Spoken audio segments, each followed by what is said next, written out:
Last year was probably the greatest amount they'd ever had in quite a few years. Registered participants, I think there was about 500 plus, and then there were several who signed up after the event, and that in itself was spectacular. And every type of car, every type of vehicle.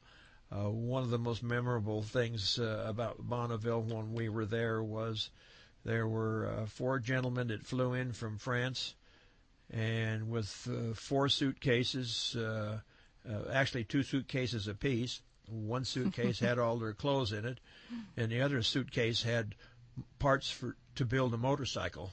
And when they got to the Bonneville Salt Flats, they spent several days assembling this motorcycle, and then they actually assembled it, had it inspected, and then they actually physically ran it and set a record in their class with it. As I mentioned, we had the opportunity to run the car last year for licensing passes, and we've licensing passes basically are related to, and they're lettered. Basically, we start out with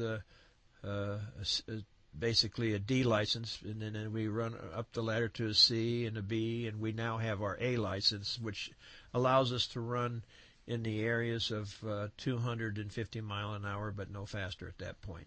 The A license is above that, and the unlimited license is over 300 miles an hour. Well, the record in our class, for the class we chose to run with the motor that we have, the record has been there for approximately 10 or 12 years, and it's 334 miles an hour.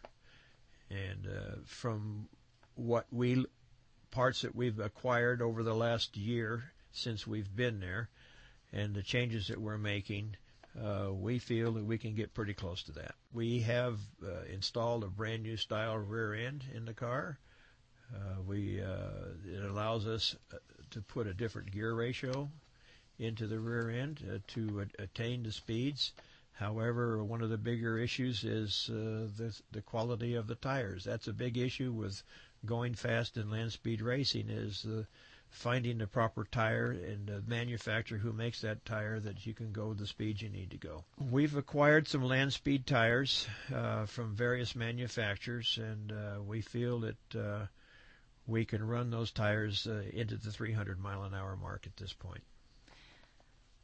There's items called data acquisition systems, and they're used in various types of racing. In our particular case, we've acquired a type of data acquisition system, and it connects to various sensors, not only on the engine but in the car itself, for ride leveling and load and pressure.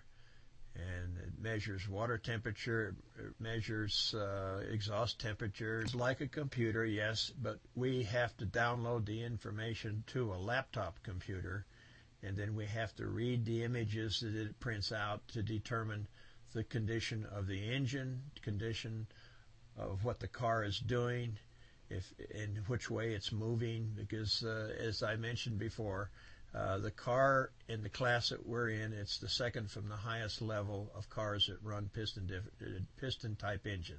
It's a luxury to have one, but it basically saves the wear and tear on parts. If you see something that's starting to wear, this device would tell you through whether it be temperature or measuring of some feature. For example, as I guess I mentioned it, we even have probes installed in the exhaust pipes of the engine, and those temperatures are essential in telling us how the engine is actually running. And that's only part of it. We have sensors in the transmission for the temperature of the oil in there, and sensors pretty much in even the wheel speed. The intent of that is to let us know that if the tires are spinning or not spinning, because we don't want to damage a tire, and so the intent there is we have sensors in the front wheel and sensors in the drive line. So this system really reads everything on the car as it's happening. Yes, and the whole point there is that we are wise enough to be able to interpret the information that we get and make the proper adjustments for the next run. And, Very good. and that's the intent of having a data acquisition system in the car.